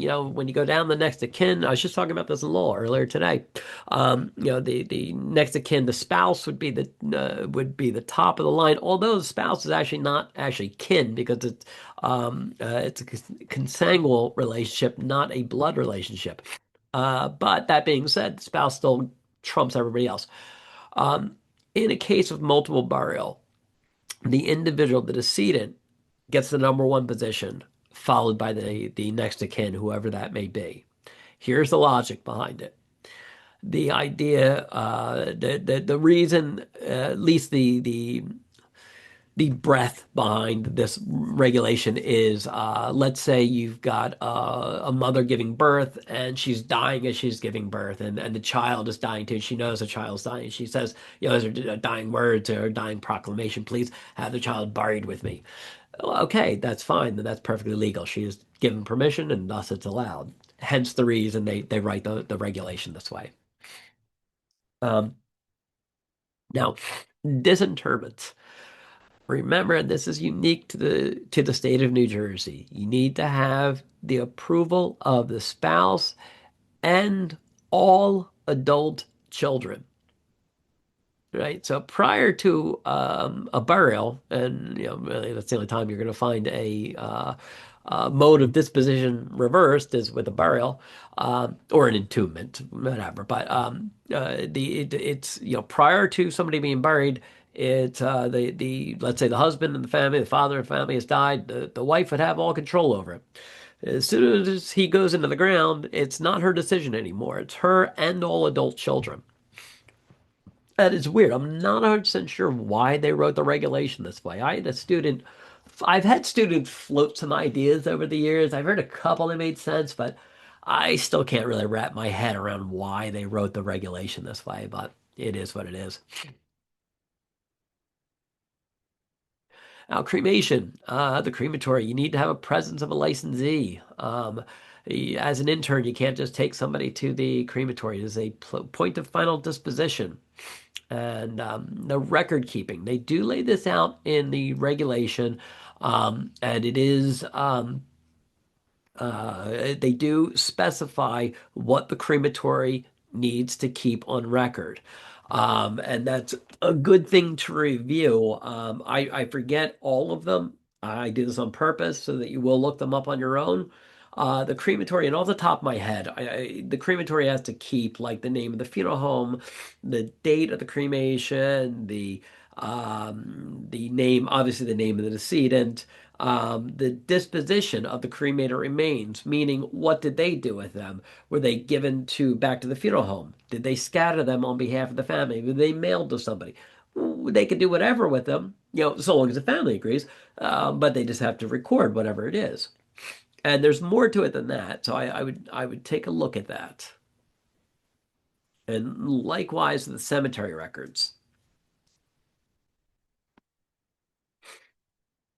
Well, this is a bunch of minutia on my part. I really doubt you're going to see questions on this. I leave this in just because they made such a big to-do over these changes back in 2019. On the statement of funeral goods and services, the statement at the top, the statement is subject to change by agreement of both parties, meaning that on a statement of funeral goods and services, if there's a mistake made, both parties can initial it and you can basically scratch that out and both parties initial it and then still use that document. I think that's a bad idea. I'm of the school of logic that, yeah, pencils have erasers, but, we can toss this copy out and write it up again. I think that's the safest thing to do, but that's a personal preference. The check boxes for sex was removed. Previously, it was male and female. Now it's just sex and open-ended. Gender has gotten a little more complicated over the last 10 or 15 years. So they said, all right, let's not just give the two options. We'll make it a little more broad spectrum there. Um, Sanitary care without embalming was changed to other prep of body. Use of facilities and staff for viewing and visitation. The again, they changed that. They changed that wording. It was previously use of facilities and staff just for a viewing. They changed the viewing. They changed viewing to visitation. Again, minor and it's minutia stuff. I doubt you're going to see questions on it, but I just wouldn't feel right not including it. They added to the use of equipment and staff at graveside the line, including accompanying of remains to the place of final disposition. Like I said, this is minutia on my part, but receiving and forwarding remains on different lines. Optional package service section. If an optional package service is selected, categories 1 through 3 are not applicable. Is changed to if you select an optional package, see general price list for general price list for a list of included services. So the first question that came up when this was passed was, well, how does this allow for other items to be added for like let's say you have your direct package or I'm sorry package deal which is a direct cremation. Can you add to that something like a memorial service? Because previously you were not allowed to. If you were going to write something up with a memorial service, that wouldn't be a direct cremation because a direct cremation is specific without any services provided, right? It's you're just disposing of the remains, whether that be immediate cremation, direct burial, immediate burial, whatever the case may be. Um, and the state came back and said, no, that's not the case. You're not allowed to do that. If you're going to have a memorial service, you shouldn't be charging somebody for a direct cremation. You should be charging them your basic service fee, etc., and so forth. So I leave that there as a reminder because I did this a number of times too. Which again, I did it to benefit families because it was less expensive. But I would write it up as a direct cremation and then a memorial service rather than writing the basic services, funeral director and staff, the removal fee and everything else. And I should have written it that way, but I didn't. I should have. But like I said, did I do something that was technically illegal? Yes. But I don't think you could argue it was immoral. I was doing that as a benefit to the family financially, but. Still wasn't supposed to. Other wording changes. Clergy/church was changed to officiant, place of worship. Newspaper notice was changed to obituary charge. The line for pallbearers was removed. You can still have professional pallbearers. You would just have to write it in. Perfectly fine to do. You can have that as a cash advance. Price reduction removed, but can be written in. It can be written above grand total. So they removed it with the idea that I think people were looking at it saying, well, why is price reduction written here and you're not offering me one? And probably has created awkward situations for the funeral director. Miscellaneous. Where do you file a death certificate? Remember, there's 3 municipalities in which a death certificate can be filed. The municipality of death, the municipality of the funeral home, and the municipality of disposition. Right? So municipality of death, of the funeral home, and of disposition. Remember, it's not done at a county level, it's done at a municipal level. And the county, or excuse me, the municipality may charge whatever they like for their death certificates. If you get them to the state of New Jersey, it tends to be $25 for the first, $2 for each additional, but each municipality is different. There are some that charge like $20 a copy. There are some that mimic the state of New Jersey. There are some that are less expensive than the state of New Jersey. It really runs the gamut there. I think it would be foolish of any town to charge more than the state because you're just forcing the funeral home's hand to get them from the state. But it is what it is. Now, the cost of the permit is $5. This is the only thing I've ever seen in my life where the state actually reduced the cost of something. It was always $5 going back to when I was a kid. And for a period of time in the early 2000s, they upped it to $15. And they said, okay, we're going to up it to $15 to build EDRS. And when we get EDRS built, we're going to drop it back down to 5. And we all said, yeah, they're never going to drop it back they're never going to drop it back down to five. And damn if they didn't. It's the only time I've ever seen the state do this. They actually dropped it back down to $5. So thank you, state of New Jersey. Rent a funeral home to another. Okay, you can rent a funeral home to another, and most people do this illegally. You are supposed to get a special use permit from the state board to rent a funeral home to rent your funeral home to another establishment. You're supposed to write to the state board um, and give them a specific reason. Dear state board, we would like to rent our funeral home to brand X because, and most times this is done, it's like, a family member lives in that town, and like my mom lives in that town, but I practice on the other side of the state, and my funeral home is all the way over here. Kind of rent your funeral home. Most funeral homes are amiable about such requests. Now, if you run the name of if you rent a funeral home and if you run an obituary, if you mention the name of your funeral home, you have to mention the name of the funeral home that you're renting.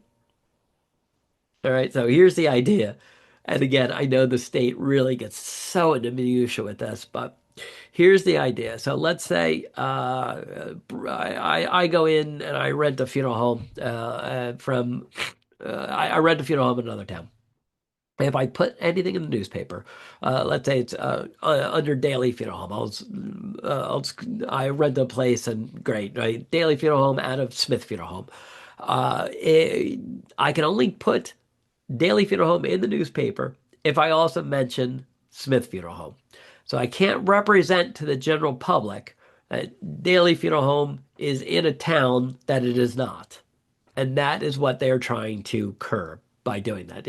You can absolutely say, services will be, at Smith Funeral Home, 333 Main Street, under the care of Daily Funeral Home. It's perfectly fine to do. You can even put under the care of Daily Funeral Home, whatever town it's in, and all that information, fine. But if you mention the if you're going to mention your funeral home, you have to mention the funeral home that you're renting. Now, talk about minutia receiving vault. It's I'd be willing to give anybody $100 if they could tell me what a receiving vault is. I'm going to answer it before anybody jumps in and answers that real fast. But a receiving vault you will never see. Years ago, I remember the first time I taught laws, rules, and regs. I'm going back 11 or 12 years.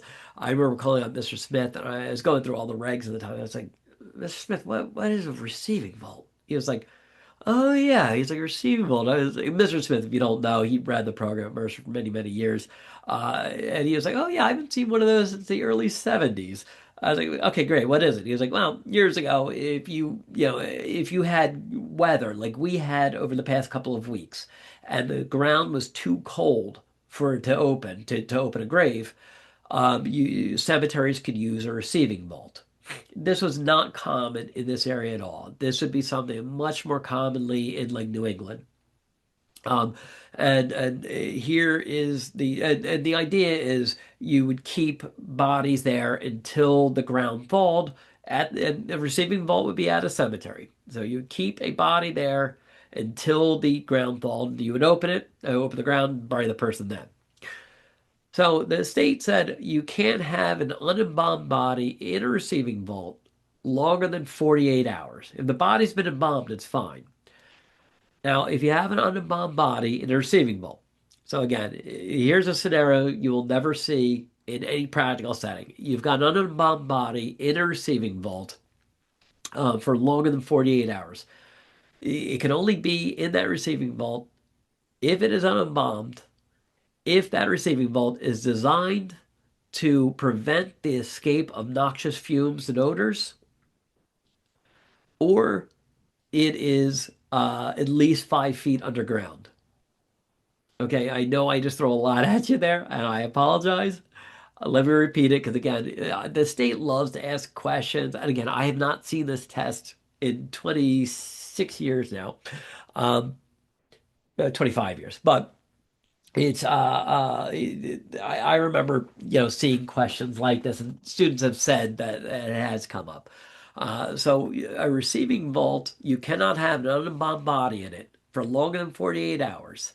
unless it is either designed to prevent the escape of noxious fumes and odors or is at least 5 feet underground. If the body is embalmed, it's fine. You can keep somebody there as long as you would like. Again, it's in a practical setting, you will never see this.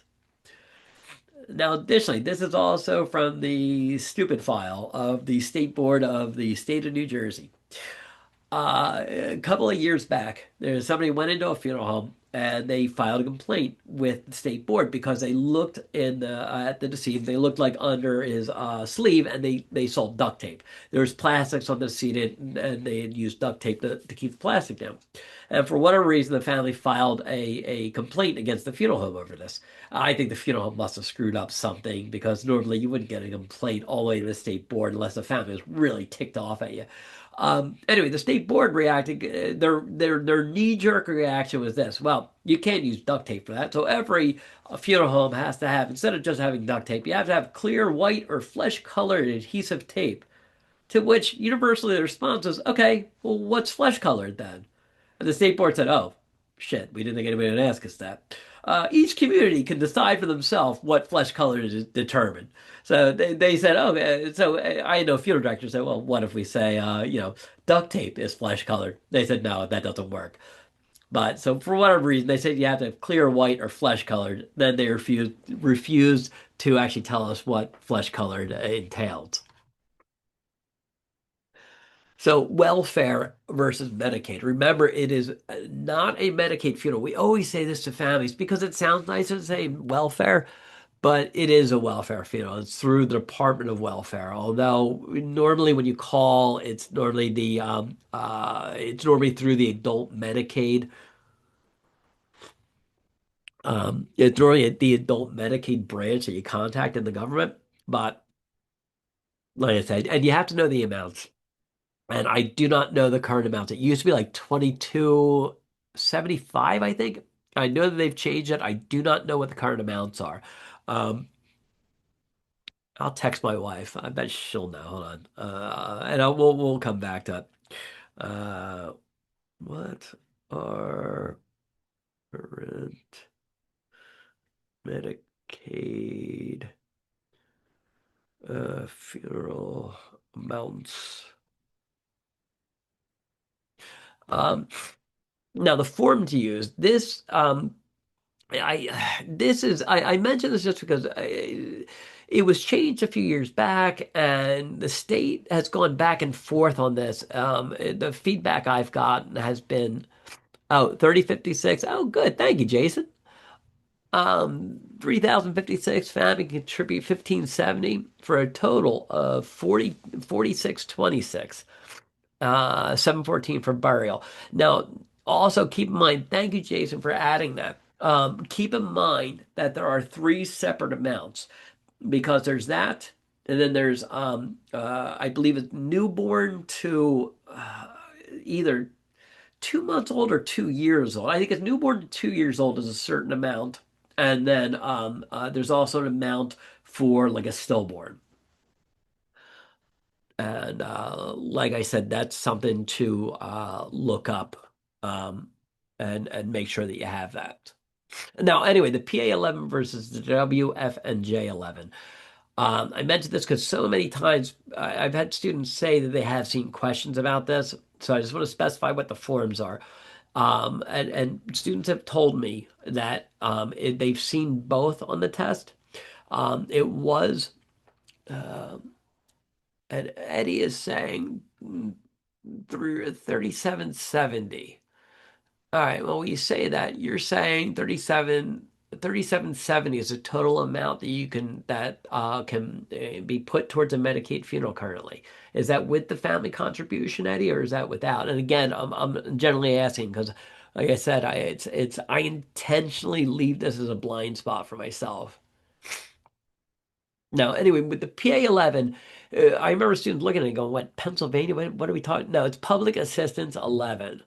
Now, this should be changed by now, but I have students come back and tell me, oh, I've seen it both ways. All right. Well, WFNJ was Work First New Jersey 11. So it was the same form. They just gave it a different number. They gave her a different designation. And this was actually done at a federal level. I think this was done during the second Bush administration, like 2005, 2006, something like that. And they changed really welfare over to Work First. It was a change in the terminology, really, more so than anything else. Now, where's the claim submitted? It is submitted at a county level. And the easy way to remember that is like different counties are easier to deal with than other counties. In Burlington County, I could always get approval like in, I don't know, a half an hour, maybe an hour. Whereas in Camden County just had more claims come in than Burlington County did. It was a much longer and more involved process where you'd have to submit a claim in writing, and they had up to 48 hours to get back to you with a response on that. So each county is different on that based on their needs. So it's done, like I said, at a county level.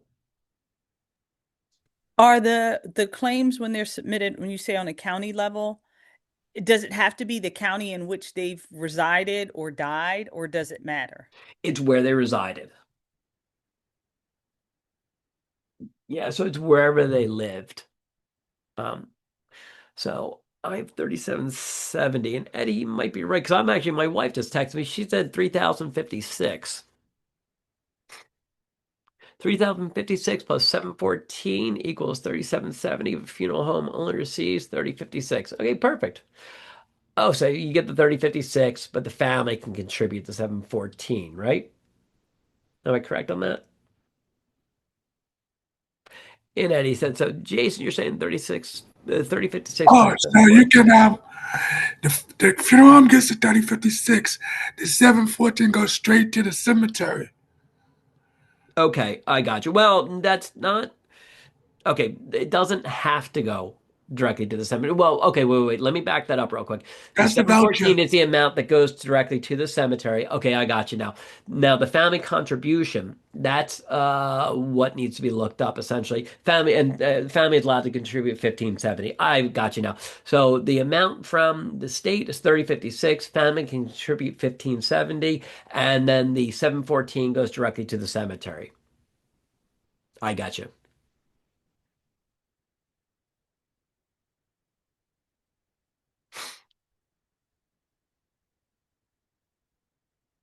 And again, like I said, I sort of leave that intentionally as a blind spot for myself because it's I'd rather have you look it up. An emergency burial permit. This is an antiquated notion that you'll never deal with in a practical sense because of EDRS. However, in a pinch, a funeral home can get an emergency burial permit from a justice of the peace. Prior to EDRS, this was occasionally needed if there was a long holiday weekend or something like that. Jen, so you're saying 3,056. What's the family contribution? Do you know how much it is for like a newborn versus like a stillborn? I think If you don't know, it's all right. I just can't remember what the numbers are off the top of my head. It's all right. not for newborn because we Yeah, never you just did. haven't done one. Yeah. I don't think I've ever done one. Okay. Well, the 3,056, right? And yeah, that's what That's this, adult. yeah, that's adult. Or yeah, 2 years old Yeah, or 2 years 2 years or or older. older. Yeah, because 0 to 2 years, they pay a certain amount. Mhm. A stillborn, they pay a certain amount, and those numbers change per. But thank you. I appreciate that. Yeah. Like I said, it's been so long. I'm getting rusty. Well, remind me, and I'll bring home the sheet next time. Okay. The totals, so you'll have them. Fantastic. Thanks. But yeah, I know it's 3056. All right. Thank God. I'll be down in just a bit. No, it needs to be 22 or 50. All right. Now, no person in charge of a cemetery. Okay, if there's no person in charge of a cemetery, the funeral director has to then file the burial permit. And well, that's not a terribly important thing, and it's not something you'll do a lot. The last line on there, reporting veterans' deaths, that is a scenario that you will never see, but I have to unpack it and explain it to you. The communicable disease, we'll skip over that because I have a separate slide for that. I should just pull that little line off of there altogether because it breaks up this slide actually. But anyway, reporting veterans deaths. So here's a scenario you'll never see, but they craft legislation around it. So I sort of have to create a hypothetical to explain this. If you have a scenario where you have a decedent that is buried, that is, excuse me, died outside of the state of New Jersey, and they are a veteran, and they're being buried in a cemetery where nobody's in charge, right? Like one of these little town cemeteries that they haven't done a burial in it since like 1972. Does You're that still, mean no family members are in charge or nobody's in charge of the cemeteries? nobody's in charge of the cemetery. How is that possible? Oh, it happens all the time. There are little cemeteries all the time where there hasn't been a burial there in decades.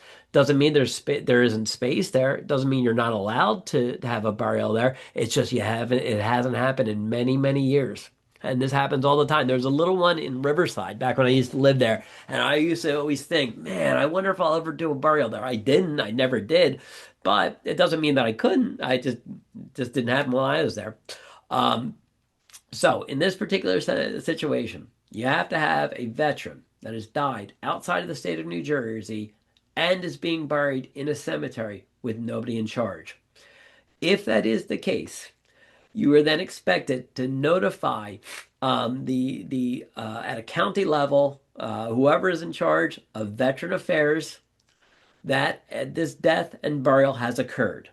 And the rationale is this: on days like Memorial Day, it's not uncommon for a county to go out and put like flags and such on veterans' graves. So they want to know where all the veterans are buried. And therefore, that would keep their list up to date. So the scenario is this: you've had somebody die outside of the state of New Jersey, and they are a veteran, and you're going into a cemetery where there is no person in charge.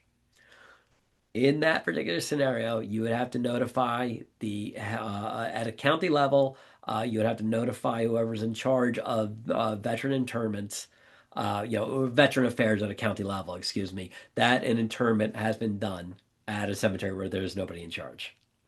So the logic is this: if somebody were to die within the state of New Jersey, the death certificate would be filed here, and therefore vital records would notify the VA. But since the death happened outside the state, they're not being notified automatically. And since the burial is being done at a cemetery where there's nobody in charge, well, the cemetery would normally notify the VA at a county level.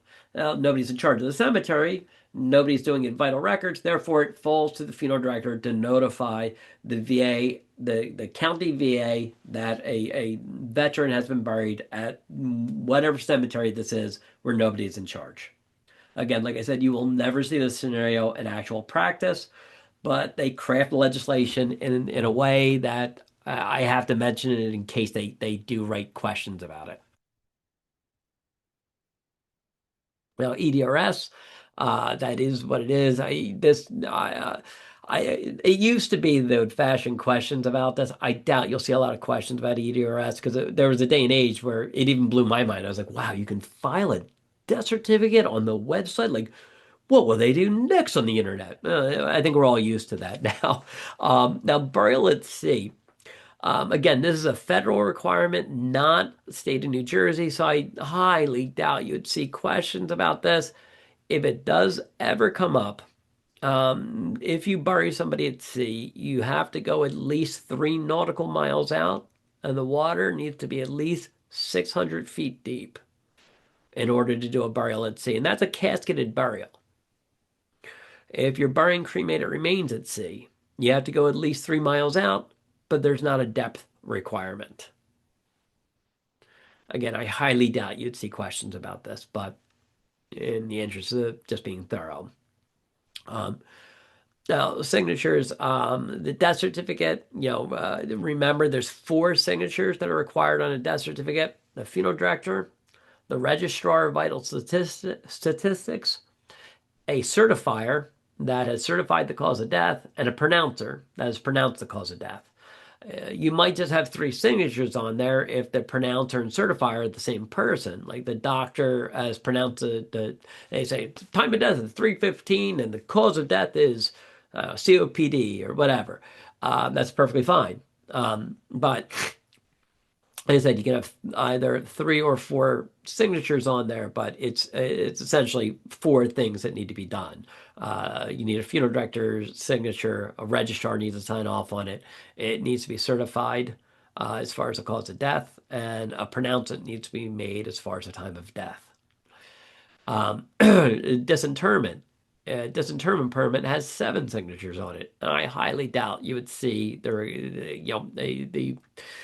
I doubt you would see a question on that, but you never know. I mean, all adult children, okay, so remember that on a disinterment permit, it's the spouse and all adult children. As far as the signatures that are required on the 7 signatures, let me see if I can come up with them real quick. The applicant, the grave owner, the next of kin, the funeral director, the cemetery, the registrar in the municipality where the disinterment will take place, and the cemetery that is receiving the remains. So that's the 7 that are on there. I doubt you'll see questions on it, but like I said, just in the interest of thoroughness and it just being thorough. Statement of funeral goods and services. Again, you need a licensee's signature and the whoever is actually making the arrangements. And anybody can make the arrangements. You don't have to be the next of kin to take on the financial burden of a funeral. Um, the FTC disclosure disclaimer, it's not necessary. I know a lot of people think it is. And it's not bad. It's not a bad protocol that families sign off on a form saying they've received a state, or I'm sorry, a general price list and a casket prices out of burial container price list, but it's not required by any governmental agency. It's a good protocol, but not required. Uniform Anatomical Gift Act. God, I was just talking about this earlier today too. The Uniform Anatomical Gift Act basically allows, this changes the dynamic between the family and the institution taking the body.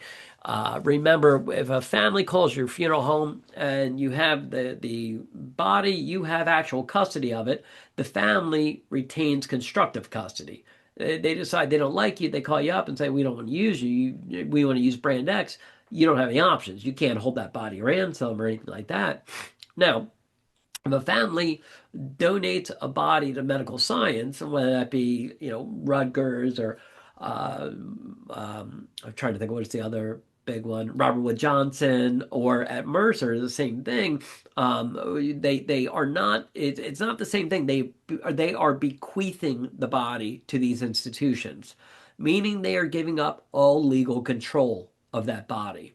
And the basic idea behind this is there are certain things. If somebody is, a medical school will easily hold a body for 2 or maybe 3 years, and they do so much work on them that the body is completely shredded by the time they're done. They have to do this for the advancement of medical science. If they're halfway through that and they've shredded a body, a family can't call them up and say, I've changed my mind. I want to do a viewing on Thursday night from 7 to 9. You can't do it. So if a family donated to Mercer and called us up the next day and said, we changed our mind, we want to go to a funeral home, we could tell them to go pound sand. We wouldn't, but, illegally we could. Victims of crime compensation, victims of violent crime compensation. Again, if somebody has been a victim of violent crime, you can put in for this. And I want to say it's up to $7,000 now. It's somewhere around there. And again, here I am intentionally leaving this off of my notes. Regulated medical waste. I don't think you'll see a lot about this because this tends to be more of a federal thing. But remember that, anything that it is soaked through or caked through with blood, that is medical waste. That becomes regulated medical waste, along with things like medical devices, IVs, if there's any medical equipment on a body, if there's like I said, anything soaked through with blood or anything like that becomes regulated medical waste. Will's terminology, I honestly, I do not think you're going to see a lot on that. I don't think you'll see anything on Will's terminology, honestly. Now, prohibited embalming compounds. These are all prohibited in embalming fluid. And I don't know why they include this, but it's in they took it far enough to put it in both the statute and the regulation. Arsenic, lead, mercury, zinc, silver, antimony, chloral, any poisonous alkaloid. And then the statute takes it a step further and says anything with copper cyanogen in it. I don't know about you folks, but I'm not, making a batch of embalming fluid down in my bathtub or something. I don't know why they include this, but they do. Likewise, communicable diseases. You're supposed to notify the Department of Health within 12 hours if you have a body with any of these diseases: smallpox, cholera, yellow fever, typhus fever, or plague. And I think if you call the Department of Health, I don't think they would know what to do. I had a student a couple of years ago. She said that she had a body with yellow fever. She said it was immediate direct cremation. And I was like, "Did you notify the Department of Health?" She's like, "No, we didn't even know about that." I was like, "Oh, all right, well, whatever." I honestly, this is one of those things I don't think it's enforced. But like I said, it's all fair game for questions. So good. That's pretty much all I have for you. Now, like I said, not sure if you folks have any questions or anything. If so, please feel free. I just got a little bit of clarification on the Medicaid thing that we were talking about, if Oh, anybody good. wants. Yeah, My boss, absolutely. my boss in like or my preceptor in the most respectful and best way possible is a total law nerd, so I just sent her a message real quick.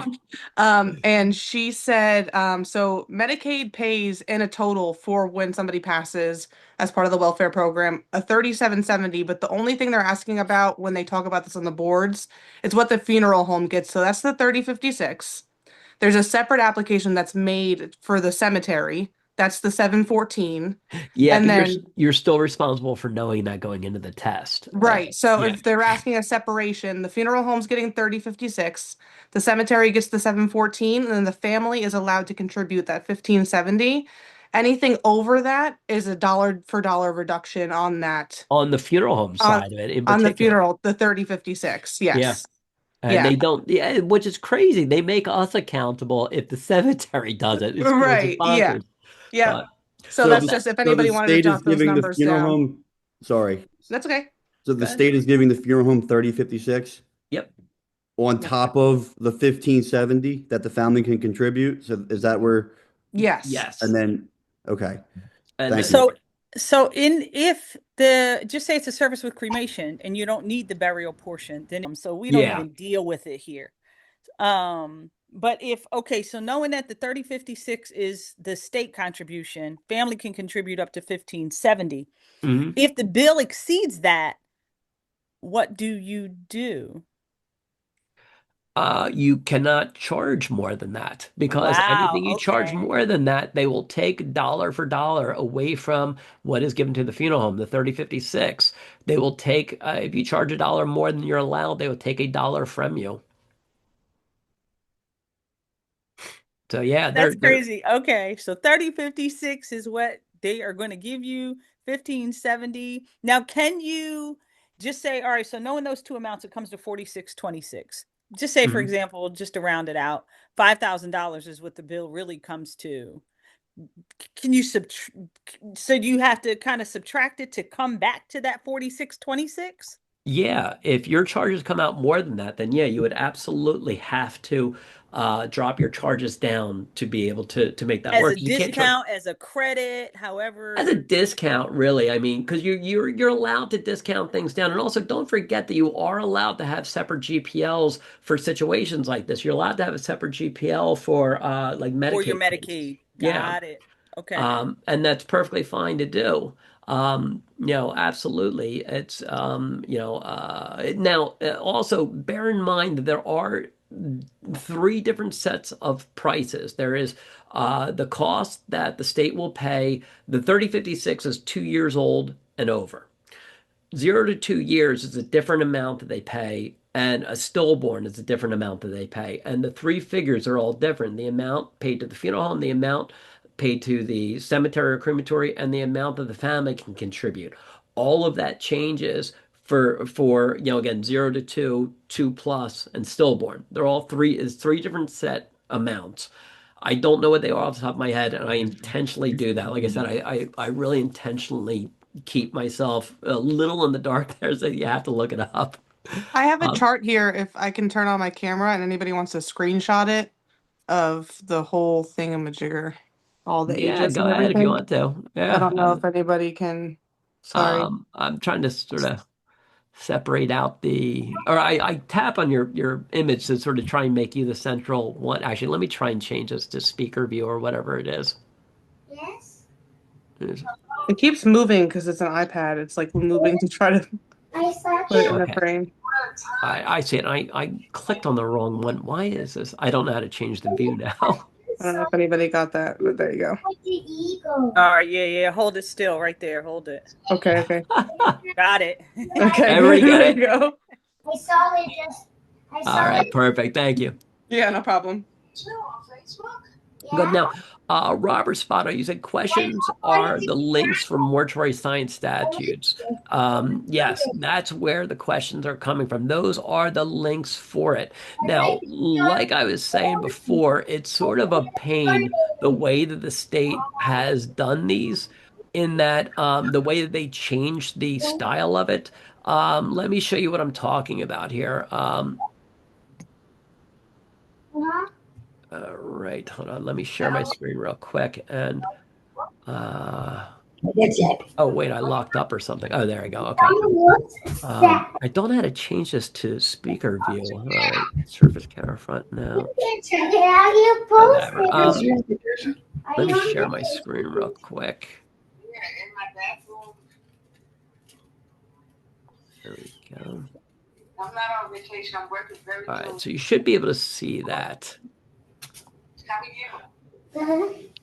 Now, let me get rid of this. Okay, so you should see State Board of Mortuary Science in New Jersey.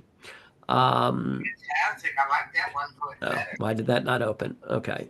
Sid, what are you doing? All Why right, did so you mortuary science regulations I had and that happen to I'm me quite a upstairs bit with my when I would dad go to because click he's on links. It would on say his link not available or link meeting. or it wasn't a good link or something. I had that happen a couple times the too. mortuary science statutes up here, this one seems to not work, and I don't know why. Why would they put that there and not have the dumb thing work? But then here's the wait, click here to view the statutes, right? Let's see, let's make sure that's there. Ah, geez, for the love of Pete. All right, the regulations, mortuary science, uniform regulations. Yeah, here's the regulations. And what I was saying earlier, this is what makes it difficult. It used to be you could just click on it and get all of the regulations all in one spot. Now it's like here, okay, administration. Okay, and then you got to click on this. Okay, great. Now I can go back. I can read about the definitions. I can go back and then, okay, board meetings. Okay, I can go back and then I'd go all the way back here, and then I can go through interns, right? And it used to be much more accessible in that you didn't have to click so many things to get to it, but that is where you find it. Now, I don't know why the statute would not be working. That's very suspicious. Yeah, and I don't know. Wait, New Jersey statutes unannotated. Oh, okay, here we go. Okay, why is this not working? Contents. Okay, it's not working for some reason. Let me try previous doc or next. Oh, wait, here we go. Wait. General permanent statutes. What? Hold on, wait, let me try this again. Hold on a second. All right, so all right, I don't know why this is not working here. If you type mortuary in the search, I go, oh, okay, thank you, Dorothy.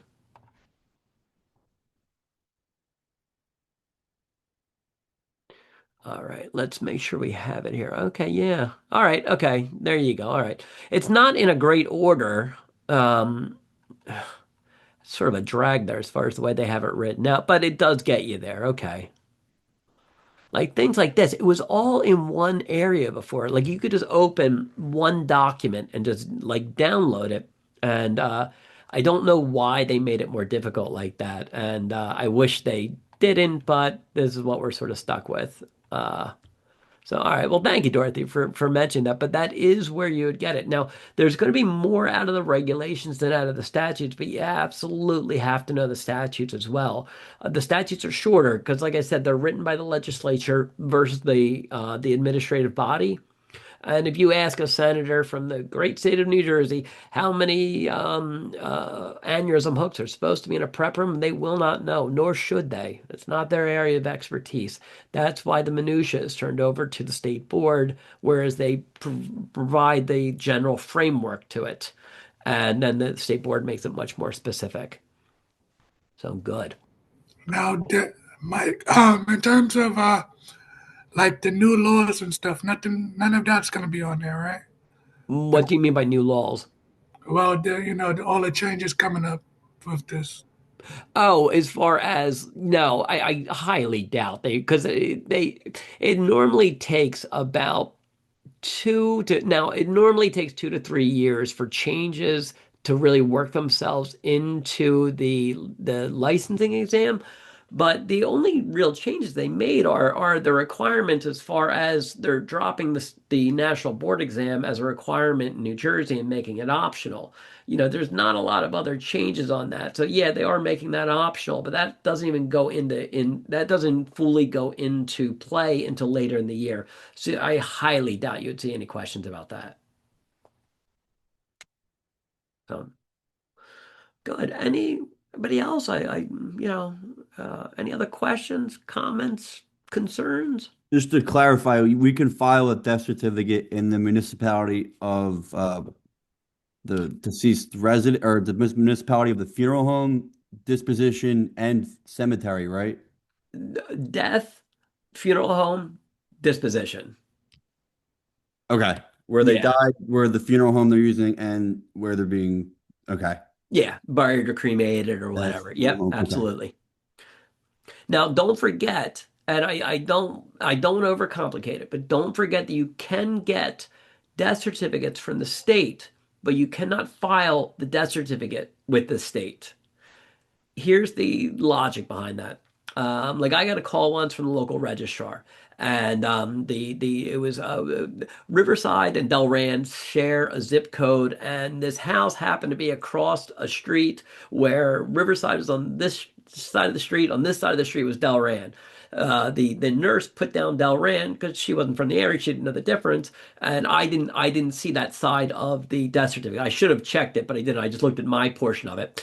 When I filed it, the registrar looked at it and she said, "No, wait, that's not in Delran, or that's not in Riverside. That's in Delran." And she contacted me. She kicked it back to me. She said, "Yeah, the nurse put the wrong town on there."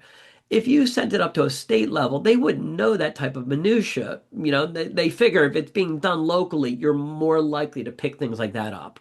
So that's the basic theory behind it. Why you can get death certificates from the state, but you can't actually file the death certificate with the state.